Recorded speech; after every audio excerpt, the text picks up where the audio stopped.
আমি গতকাল বাংলাদেশের যে অন্তর্বর্তীকালীন সরকার রয়েছে তাকে একটি গণভোট আয়োজনের বিষয়ে লিগ্যাল নোটিশ দিয়েছি।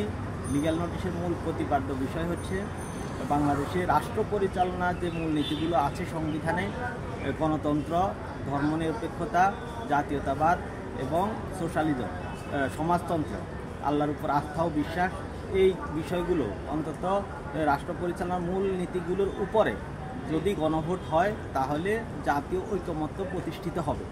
এই রাষ্ট্র পরিচালনার মূল নীতিগুলোর উপরে যদি গণভোট না হয় তাহলে জাতীয় ঐকমত্য হওয়া কখনোই সম্ভব না।